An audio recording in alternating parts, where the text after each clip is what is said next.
여러분, 우리 신앙생활에서 성령님과의 관계만큼 중요한 것이 또 있을까요?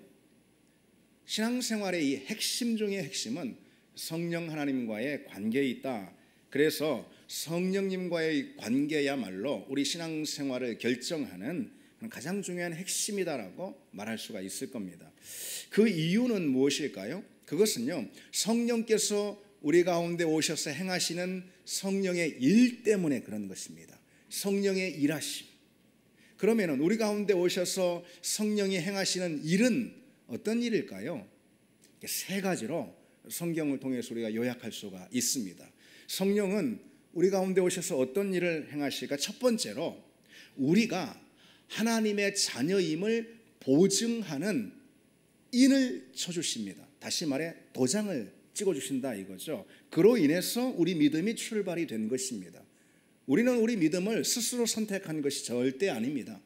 성령께서 넌 하나님의 자녀다라고 도장 찍어주심으로, 인쳐주심으로 우리가 신앙생활의 시작이 되고, 그로 인해 우리가 하나님의 자녀가 되었다라는 거죠. 그게 첫 번째 성령께서 우리 가운데 하시는 일입니다.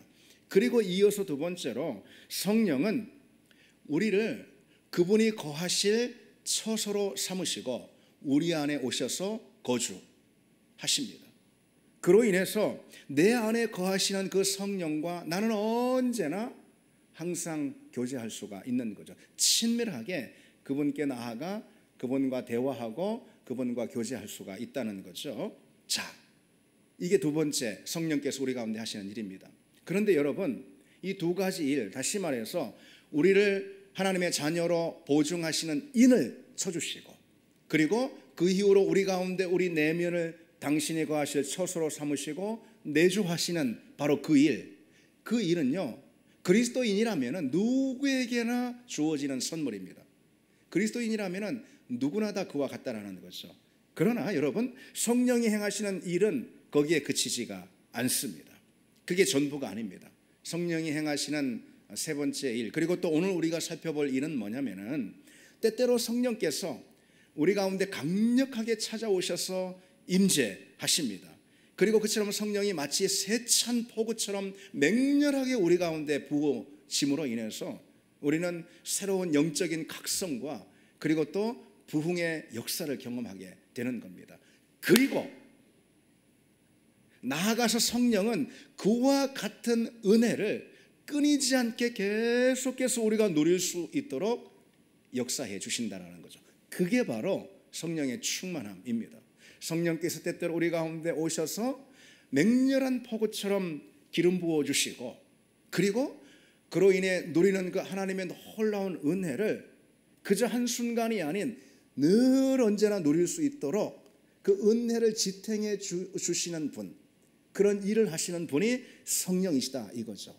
그와 같은 은혜가 우리 가운데 늘 주어질 때 우리는 비로소 성령 안에 사로잡히는 인생이 되고 성령의 주권 안에 놓인 인생이 될 수 있습니다. 그걸 가리켜서 바로 성령 충만이다 이렇게 말하는 것입니다. 사실 여러분, 성령에 대해서 우리가 말을 할 때 가장 많이 듣는 말이 어떤 겁니까? 충만 아니겠어요? 성령 충만. 아마 여러분 신앙생활할 때 제일 많이 듣는 말이 성령 충만이다, 그런 표현일 것입니다. 그러면은 여러분, 성령 충만이라는 것은 어떤 상태를 의미하는 것일까요? 어떤 믿음의 상태가 성령 충만일까요? 그리고 그 성령 충만을 우리가 받아야 하는 이유가 무엇일까요? 그리고 제일 중요하죠, 성령 충만을 어떻게 받을 수가 있을까요? 우리가 바로 그 점에 대해서 이 시간 좀 나눠보려고 합니다. 성령 충만은 어떤 믿음의 상태를 말하는 것이고, 꼭 왜 받아야 하는 것이고, 어떻게 받을 수가 있는가, 우리가 좀 오늘 본문을 통해서 나눠볼 텐데, 우리가 아까 읽은 대로 오늘 본문은요, 이 15절부터 21절 이게 한 묶음 한 단락이에요.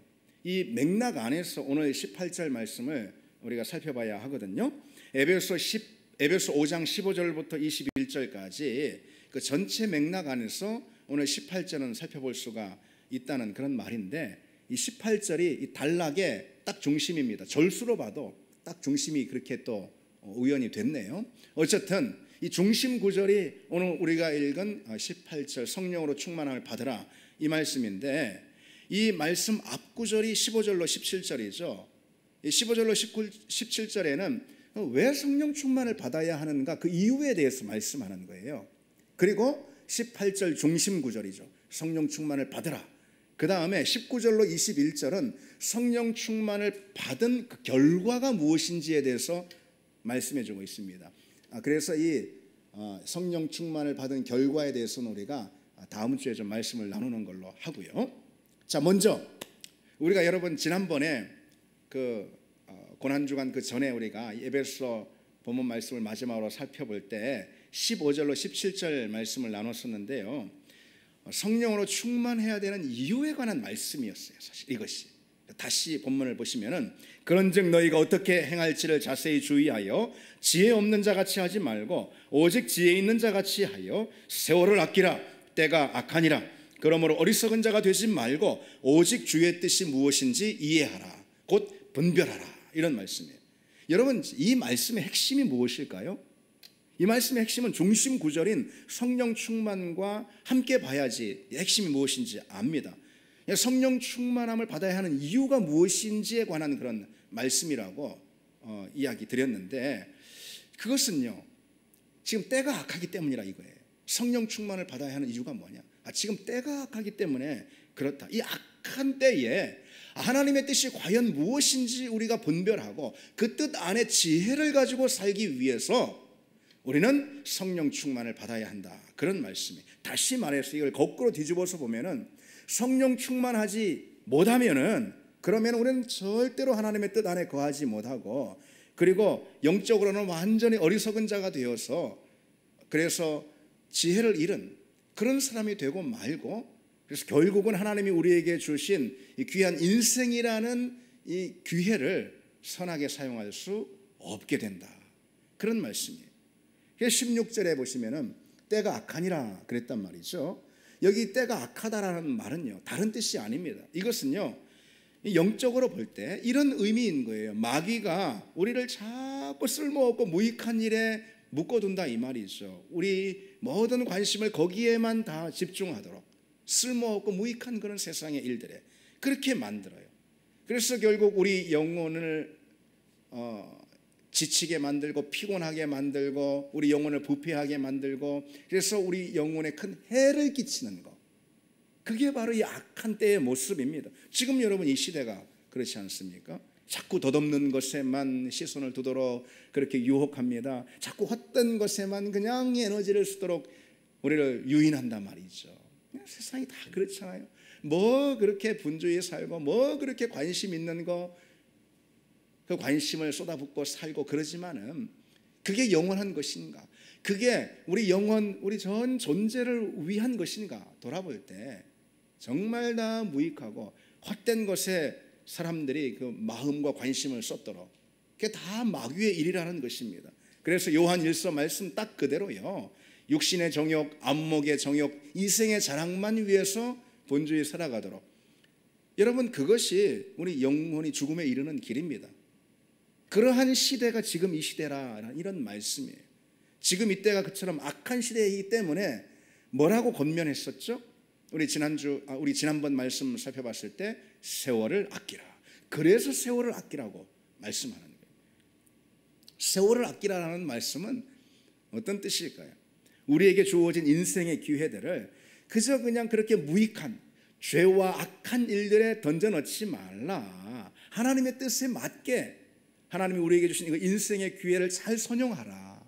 이런 뜻입니다. 그게 세월을 아끼라는 말이에요. 하나님께서 우리에게 주신 시간을 그저 헛된 일에 소비하지 말고 믿음의 기회로 그걸 잘 구속하라. 그걸 잘 살려라. 이게 바로 세월을 아끼라는 그런 뜻입니다. 여러분, 우리가 이 세상에서요 도모하는 모든 일들, 그건 결국은 언젠가는 다 그건 사라질 일들 아닙니까? 우리가 잘났든 못났든, 우리가 건강하든 건강하지 못하든, 우리가 지금 뭐 삶이 형통하든 뭐가 막혔든 뭐 상관없이 말이죠. 우리가 실은 우리 삶에서 도모하는 모든 일들은, 세상의 일들은 그저 잠깐인 것이고 언젠간 다 그것이 사라지게 돼 있습니다. 언젠가라는 것은 여기서 뭐 저 멀리는 언제가 아니에요. 곧 닥쳐옵니다. 다 사라지게 돼 있습니다. 덧없다 이거죠. 결국 남는 것은 무엇이냐? 우리 안에 남아서 우리가 그걸 가지고 하나님의 심판대 앞에 설 것인데 그것은 무엇이냐?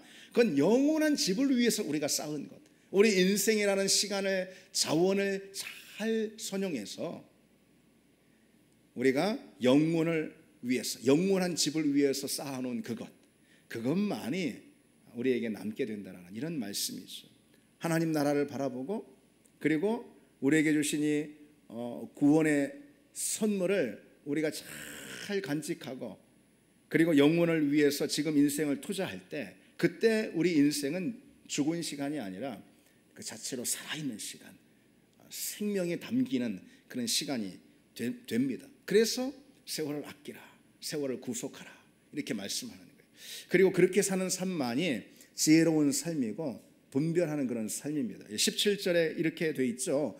너희는 지혜 없는 자 같이 하지 말고 오직 지혜 있는 자 같이 하여 어리석은 자가 되지 말고 오직 주의 뜻이 무엇인지 이해하라, 분별하라 이런 삶을 살라는 거예요. 근데 여러분 여기서 이 중요한 건 이런 의문을 가질 수가 있죠. 그건 압니다. 우리가 모르는 바가 아닙니다. 이처럼 악한 시대에 하나님의 뜻을 분별해서 우리에게 주신 구원을 지키며 그리고 영혼을 위해서 우리가 하나님 나라를 위해서 우리가 뭔가 쌓아야 한다는 거. 그런 인생만이 복된 인생이고 그리고 헛되지 않게 그 시간을 사용해서 그 영혼을 건질 수 있다는 거 우리가 모르진 않습니다. 그런데 이런 의문이 듭니다. 우리가 어떻게 약한 세상에서 그런 삶을 살 수가 있을까? 우리가 약한 시대에서 우리가 어떻게 하나님의 뜻을 분별하며 살 수 있을까? 세월을 아껴서 우리에게 주신 시간을 믿음의 기회로 어떻게 잘 선용할 수 있을까? 이게 쉬운 일인가? 이게 우리 뜻대로 할 수 있는 일인가? 이게 우리 의지로 가능한 일인가?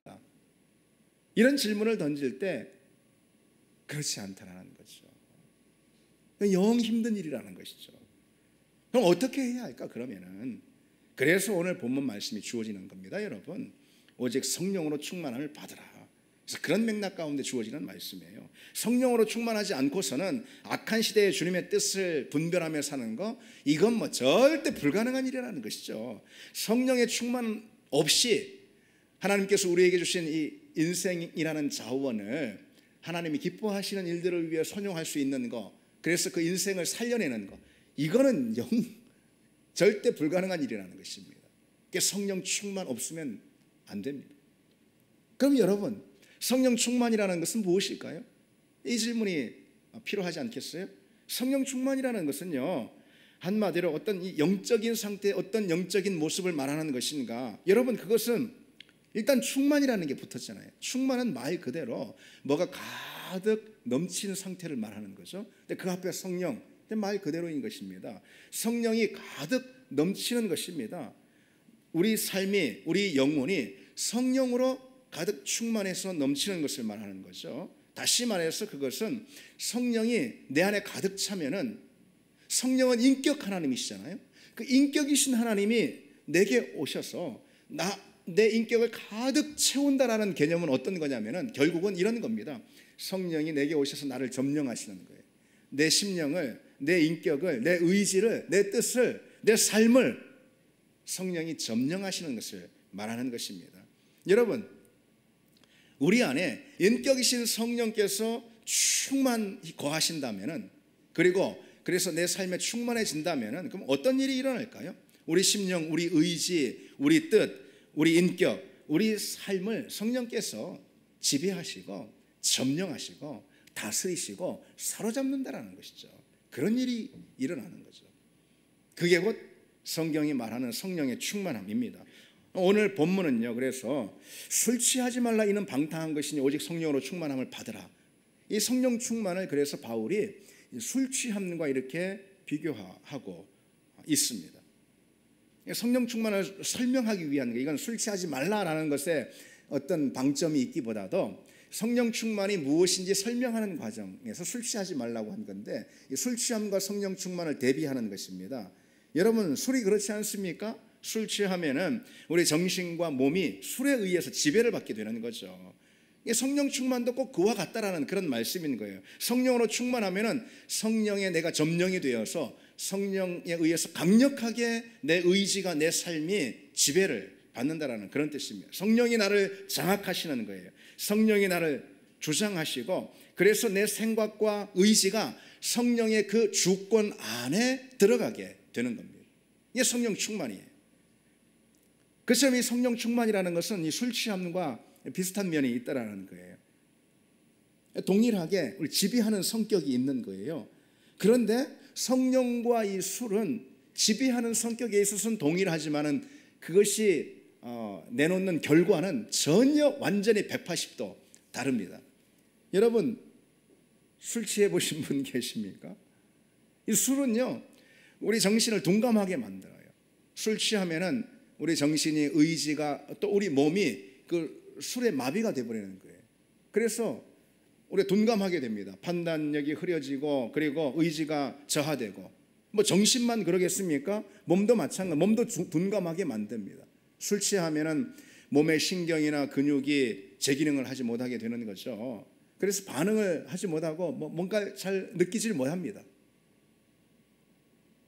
제가 이제 아는 어떤 사람이 그런 걸 봤습니다. 술 취해가지고선 그 전날 뭘 했는지, 뭐 얼마나 퍼마셨는지, 뭐 완전히 취해가지고선 어디다가 이를 갖다가요, 입을 꽉 쪄박은 거예요. 여기다가 심하게. 그래가지고 여기 앞니가 다 나갔어요. 금이 가고 여기 좀 떨어져 나가고 다 부서지고 그랬습니다. 그런데 내가 그거 보고서 깜짝 놀라가지고 그 이가 왜 그렇게 됐냐고 하니까 그게 언제 뭐 어떻게 그렇게 된지도 모르고 있더라고요. 뭐 그게 뭐 아픈지 뭔지도 모르고 있더라고요. 그게 술이 그런 거죠. 우리 정신도 몸도 완전히 다 둔감하게 하고 마비시킵니다. 술은 또 잠들게 만들어요. 그게 특징이 있어요. 그게 술은 잠들게 해가지고 우리 의식을 완전히 잃게 하는 거죠. 여러분, 그에 반해서 성령은 똑같이 충만하게 하고 우리가 성령에 취할 수가 있는 거죠. 사도행전 2장에 새술에 취했다 그런 말을 들었잖아요. 그런데 그 결과는 전혀 다른 거예요. 우리가 성령에 취하면은 성령은 우리 영혼을 자극해서 잠든 영혼을 깨웁니다. 우리 영혼의 세포가 활짝 열리게 만듭니다. 우리 지각도, 우리 감성도, 우리 영혼도 완전히 흔들어서 깨우는 역할이 바로 성령 충만이죠. 그래서 말씀 앞에 아주 민감하게 서게 만듭니다. 전에는 전혀 그러지 않았는데 이제 말씀이 새롭게 들리고, 말씀이 검이 되어, 성령의 검이 되어서 그리고 우리 심령에 깊이 꽂히는 것을 느끼게 됩니다. 전에 100번 1000번 들었던 말씀 그래도 무뎌가지고선 그게 그런지 알지 못했는데 뭐 순종은 뭐 말할 것도 없고, 그런데 그 말씀이 내 폐부를 찌르는 말씀으로 들어온단 말이죠. 성령 충만할 때. 그래서 말씀이 성령의 검이라고 하는 것입니다. 말씀은 항상 우리가 성령으로 충만한 영적 상태 가운데 말씀은 들어야 하는 거예요. 그래야 그 말씀이 능력이 되고 생명이 되고 순종할 수도 또 있게 되는 겁니다. 그래서 전에는 말씀을 들어도 그냥 지나쳐버리고 깨닫지 못했는데 귀가 열리는 거예요. 성령 충만하면. 성령은 모든 것을 민감하게 만들고 그리고 또 자극해서 깨우는 게 성령 충만입니다. 전에는 다들 은혜를 받는 자리에서도 왜 이렇게 은혜를 받나? 다 은혜를 받는 자리에서도 그저 그냥 나만 별 감동이 없고, 나만 그냥 시들해가지고 냉랭해가지고 건조해가지고. 그런데요, 성령으로 내가 충만하면은, 그러면은 내 십자가 하나만 생각해도 전에 없던 은혜의 감동을 누리게 되고 전에 없던 그런 눈물로 주님 앞에 나가게 돼요. 그런 은혜가 주어진다 이 말이에요. 이게 성령 충만의 역사입니다. 성령이 그처럼 무뎌진 우리 영적인 감성을 민감하게 깨우기 때문이죠. 그래서 우리를 비로소 하나님 앞에 세우는 거예요. 그저 주일날 왔다 갔다, 그저 365일 신앙생활 그냥 하는 건지 안 하는 건지 모르는 그런 사람들도 많이 있잖아요. 아니, 우리 신앙이 어느새 그렇게 그냥 만성에 젖어서 그런 경우도 있잖아요. 근데 성령이 우리 안에 오셔서 나를 채우시고 나를 점령하시고 충만케 하시면은, 그러면 어떤 것보다도 우리 영혼의 세포가 다 깨어 일어나는, 그래서 하나님 말씀의 한 말씀이라도 우리가 전에 없던 반응을 하게 되고 찬양 한 소절이 우리 심령을 뒤집어 놓는 역사를 경험하게 되고, 그게 내 의지로 되냐 이거죠. 내가 하고 싶다고 되냐 이거죠. 성령 충만이 우리에게 주는 그런 은혜라는 겁니다. 술이 여러분 어때요? 술은 우리 정신과 몸을 아까 말씀드렸듯이 둔감하게 만듭니다. 마비시켜요. 성령은 정반대입니다. 둔감하고 마비된 우리 영혼의 세포를 흔들어 깨웁니다. 이렇게 활성화시킵니다. 원래 그래야 하는 거거든요. 우리 영혼의 세포는 원래 활성화가 되어 있어야 하는 거예요. 그래서 하나님과 깊고 친밀한 교제를 누리고 하나님이 우리에게 주신 생명의 은혜를 다 받아 마시게 돼 있는 거거든요. 하나님 원래 우리 영혼을 그렇게 디자인하시는 거예요. 그런데 우리 본성이 완전히 영적 본성이 망가져가지고 둔감해져 버렸다 이 말이에요. 마비되었다 이 말이죠. 그걸 성령 충만히 깨워 일으킵니다. 무엇보다도 주님의 음성에 민감하게 됩니다. 주님의 음성을 듣게 되는 거예요. 성령 충만한 사람들은 늘 주님의 음성을 듣습니다. 민감한 귀를 가지고 있으니까 그 귀가 열려가지고. 그런데 하나님 저 사람만 사랑하냐고, 나는 뭐 음성을 들려주시지 않는다고, 내가 이렇게 힘든데 이런 광야 가운데 있는데 음성을 들려주시지 않는다고.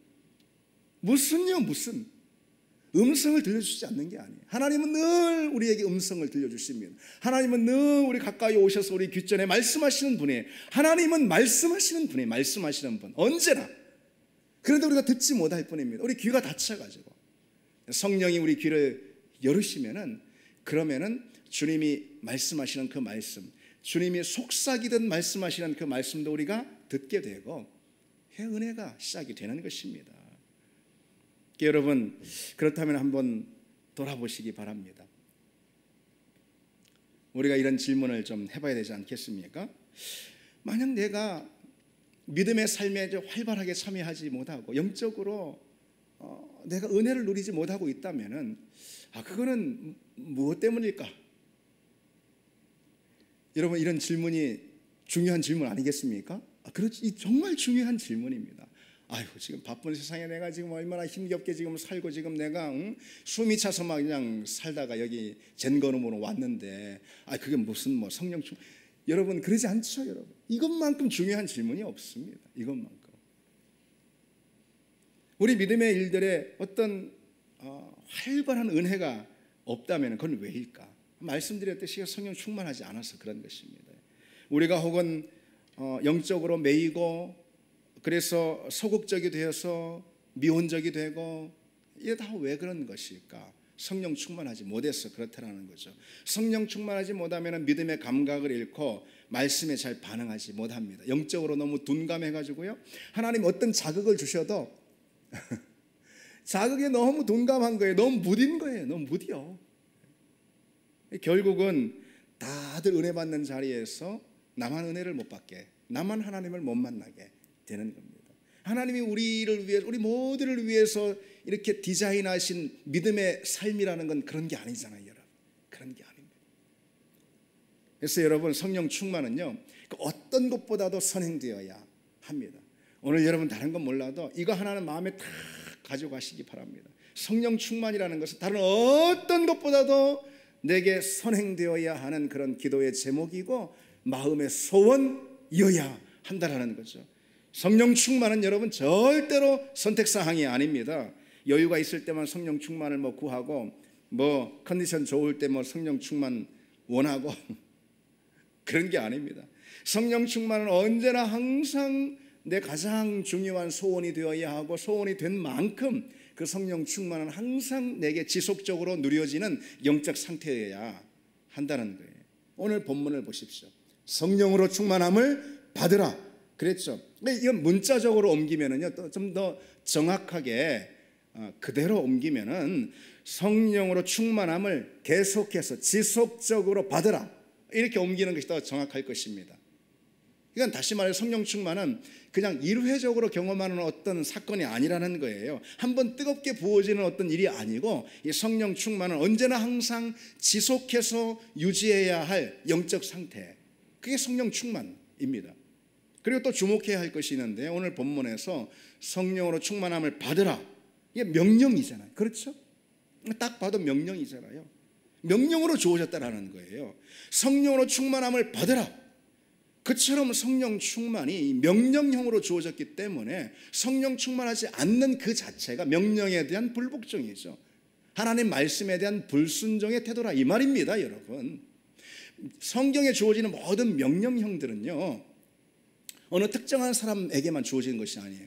아니면은 어떤 특정한 상황에만 주어지는 것이 아니에요. 명령형이라는 것은 내 부모를 공경하라, 어떤 특정한 사람에게만 말하는 게 아니잖아요. 그렇죠?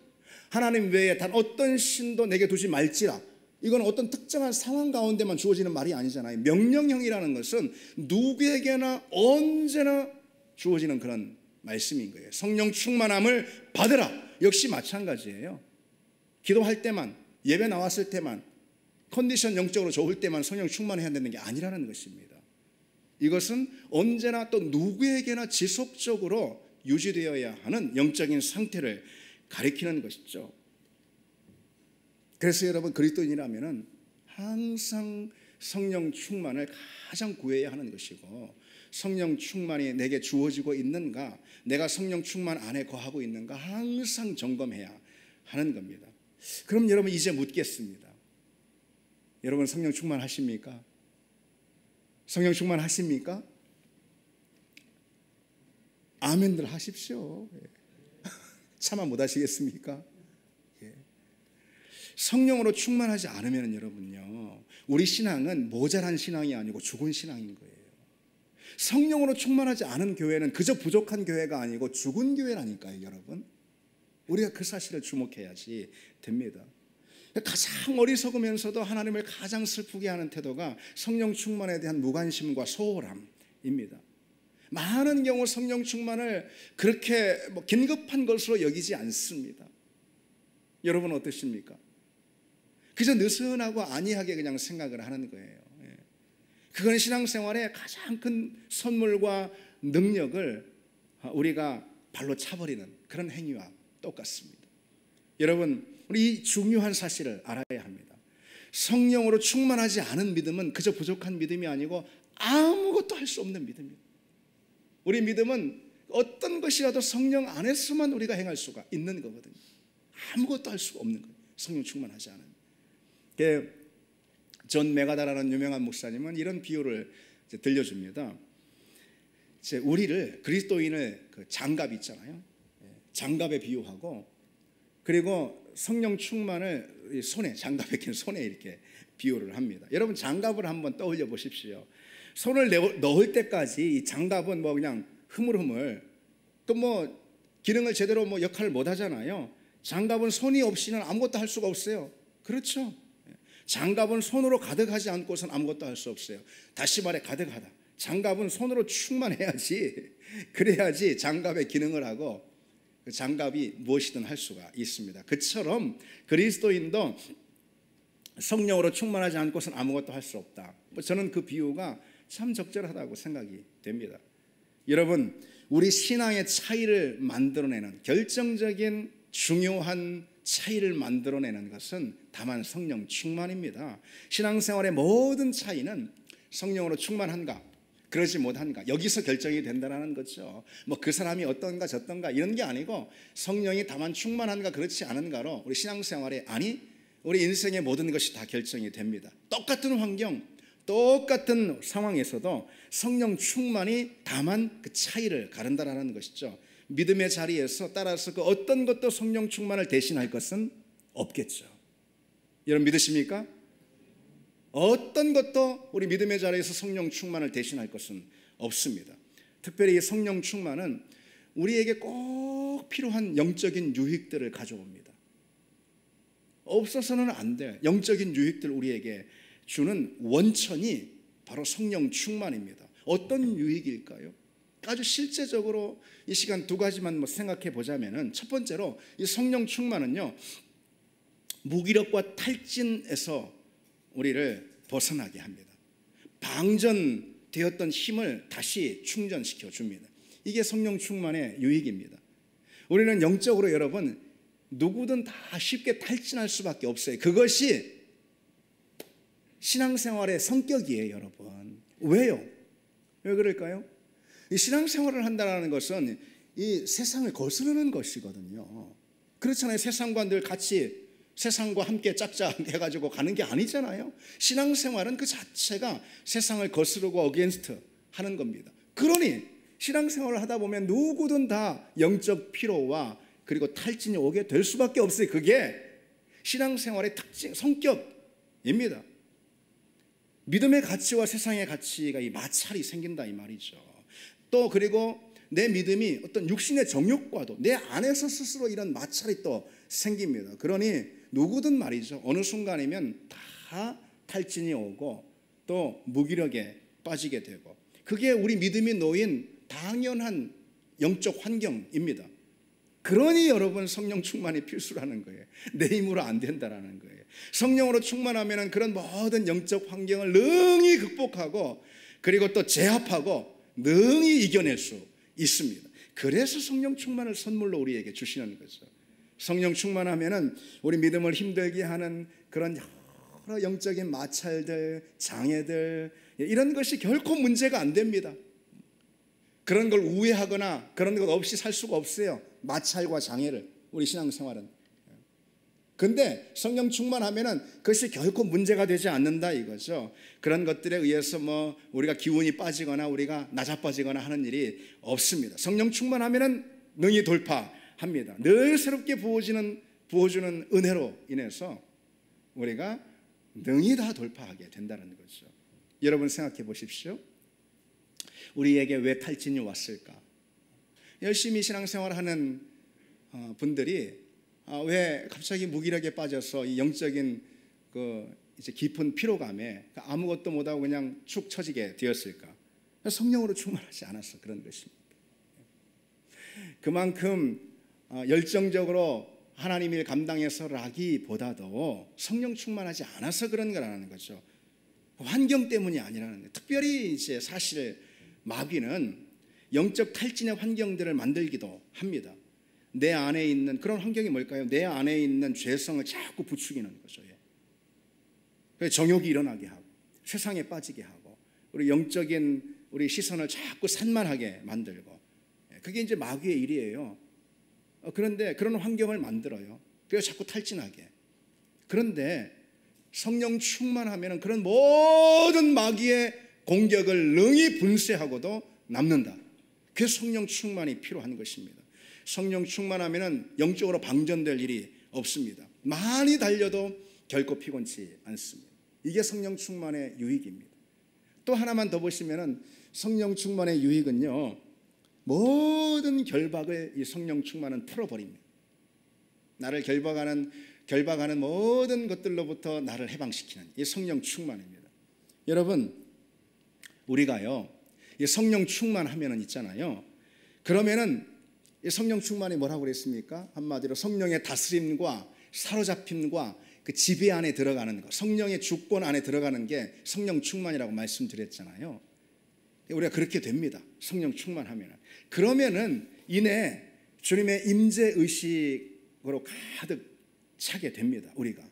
그분이 너무도 분명하게 보이는, 손에 잡힐 듯이 너무도 뚜렷하게 그분이 의식이 되는 거예요.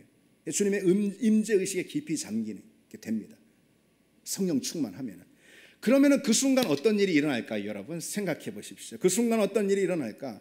나를 사로잡고 있던 모든 죄의 결박이 풀리는 역사가 일어나게 되는 겁니다. 왜요? 아니, 성령이 나를 강력하게 완전히 장악하고 계시고 그 사실을 내가 느끼고 있는데, 분명하게 내가 그 사실을 마주하고 있는데, 의식하고 있는데, 그런데 무슨 마귀가 우리를 결박할 수가 있겠습니까? 종종 보면은요, 우리가 죄에 너무 쉽게 무너질 때가 많습니다. 여러분 그렇잖아요. 영적으로 너무 유약해가지고 마치 올무에 걸린 것처럼 그냥 어찌할 바를 모르는 경우가 많이 있습니다. 가위에 눌린다고 그러잖아요. 가위에 딱 눌린 것처럼 힘을 못 쓸 때가 있어요. 영적으로 실패와 좌절을 막 반복해서 하는데 그저 그걸 밥 먹듯이 하면서도 거기서 헤어나지 못하는 경우도 또 있는 거예요. 내가 왜 이러지 하면서도 거기서 잘 헤어나지 못하는 경우가 있습니다. 그러면서 이제 결국은 만성이 돼가지고 그저 마지못해 신앙생활을 하는데 신앙생활이 너무 힘겹게 되는 거죠. 왜 그럴까요, 여러분? 그 한마디로 마귀에게 결박이 되어서 그렇다는, 마귀가 그런 활동을 하는, 영적으로 딱 결박이 되어서 그렇습니다.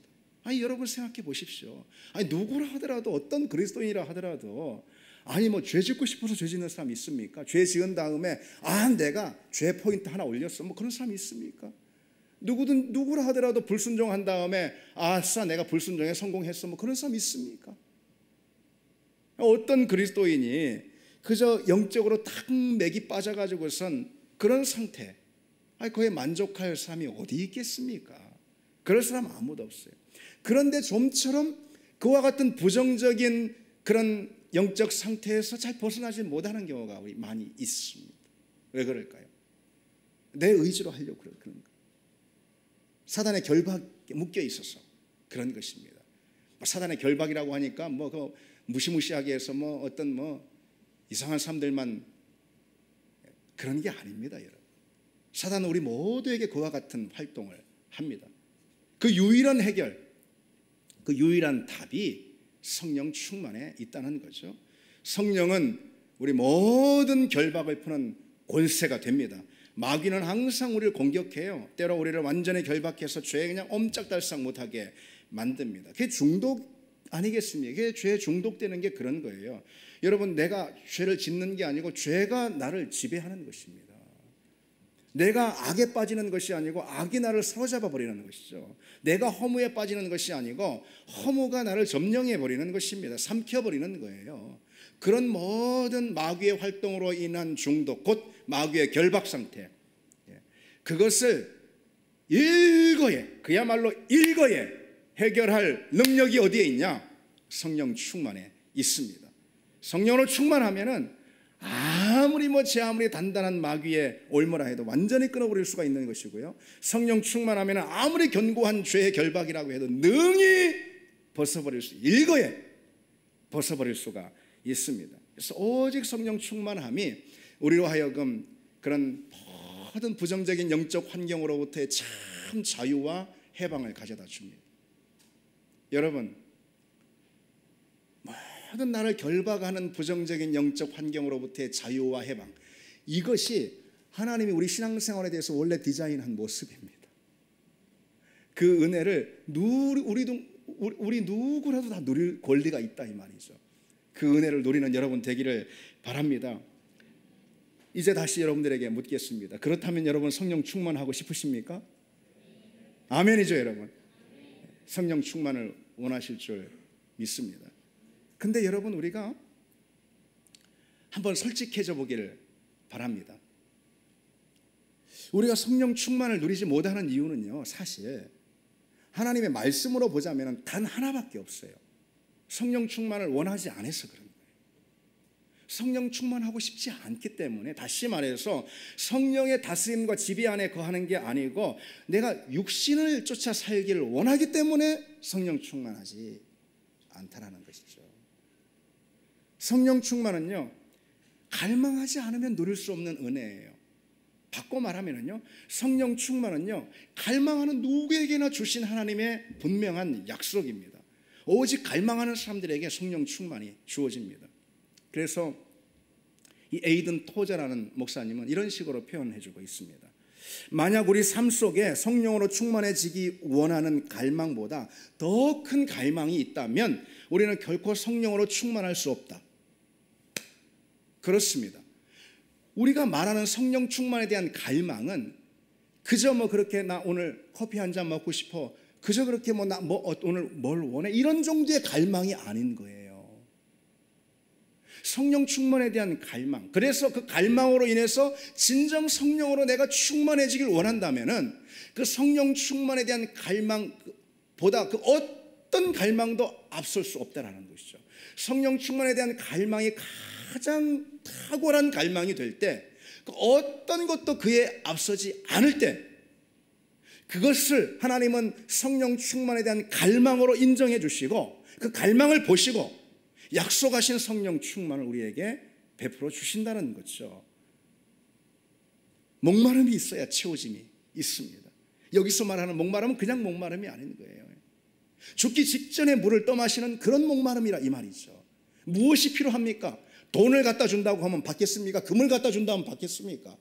목말라 내가 죽게 되었는데, 그런 목마름으로 물을 찾는 그와 같은 갈망, 그 갈망은 반드시 성령 충만을 가져옵니다. 그래서 오늘 본문의 오늘 말씀의 제목처럼 갈망과 충만은 서로 한 짝입니다. 갈망하면 충만하게 되고요.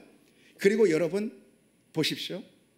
그렇게 해서 충만해지면은요, 성령 충만이 어떤 은혜이고 어떤 즐거움이고 어떤 영적 황홀함인지 알게 되잖아요. 그것이 어떤 맛인지 누리게 되잖아요. 그러니 또다시 성령 충만을 갈망할 수밖에 없는 것입니다.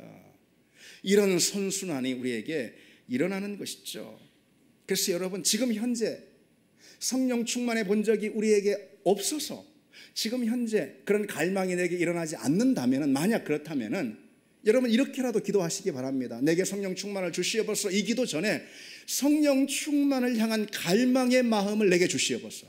성령 충만에 대한 목마름을 내게 주시옵소서.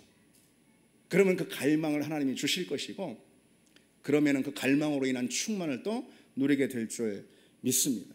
여러분, 이 성령 충만의 원리라는 것이 있습니다. 우리가 아까 또 술을 한번 떠올려 보십시오. 오늘 바울도 술과 대조를 하고 있으니까 술을 떠올려 보십시오. 술을 계속 마시다 보면은 우리 몸은요 어느샌가 새로운 어떤 화학적 균형을 이루게 된다고 그럽니다. 우리 몸이 알코올 농도에 자꾸 적응해 가는 것이죠. 그래서 술이 자꾸 땡기는 거예요. 알코올 기운이 떨어지면은 자꾸 보충하려고 하는 그런 우리 몸에 이런 목마름들이 생기는 것입니다. 알코올에 대한. 육신의 즐거움과 쾌락 역시 마찬가지입니다. 그것에 지속적으로 우리가 노출이 되면 있잖아요. 그러면은 그 자극과 흥분에 우리 몸이 자연스럽게 익숙해집니다.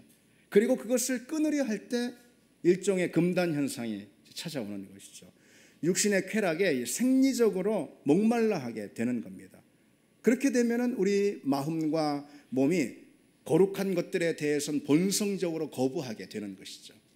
우리 본질이 바뀌는 거예요. 그렇게 육신의 쾌락에 완전히 쩔어서 거룩한 것들에 대해서는 우리가 거부하게 되는 겁니다. 예배도 기도도 체질적으로 나하고 안 맞다 하면서 그걸 싫어하고 지겨워하면서 밀어내는 것이죠. 여러분, 마귀가 우리 영혼을 죽이는 방식이 바로 그렇습니다. 우리 영혼이 서서히 죽어가는 과정이 바로 그렇다는 것이죠. 자, 이번에는 성령 충만 마찬가지입니다. 똑같은 원리입니다. 우리가 지속적으로 간절히 성령 충만을 구하고 갈망하면은요, 그러면 약속하신 그대로 성령 충만하게 됩니다. 그러면은 우리 심령과 삶이 성령 충만에 익숙해지는 거예요. 그것이 너무 복되고 그것에 너무 황홀하고 그 맛을 알게 되는 것이죠. 그리고 우리 본성이, 영적인 본성이 그 성령 충만에 자꾸 익숙하게 됩니다. 계속해서 성령 충만하게 되고, 그러면은 또 더 성령 충만을 우리가 구하게 되고, 갈망과 충만이 서로 한 짝이 되어서 아주 귀한 그런 선순환을 갖게 되는 거죠. 갈망이 없으면 충만할 수가 없습니다. 당연하죠. 성령 충만을 맛본 경험이 없으니까 갈망하지 않는 거예요. 갈망하지 않으면 성령 충만이 없고 이런 악순환은 또 역시 계속이 되는 겁니다. 여러분, 우리는 어느 길로 부름을 받았을까요? 여러분, 우리는 어느 길에 서 있어야 하겠습니까? 이제 말씀 맺겠습니다. 여러분, 혹여나 우리에게 익숙한 것이 혹 아니더라도 성령 충만을 구하기 바랍니다. 아니, 여러분들은 다 성령 충만을 소원하는 줄 믿습니다. 더 소원하게, 아까와 설명드렸던 그런 갈망 말하는 거죠. 그보다 그 어떤 것도 앞서지 않는 그런 갈망, 그 갈망을 여러분들이 가질 때 영적인 본성의 변화가 주어질 것입니다. 그러면은 성령 충만을 더 지속적으로 구하게 되고 또 누리게 되는 은혜를 얻습니다.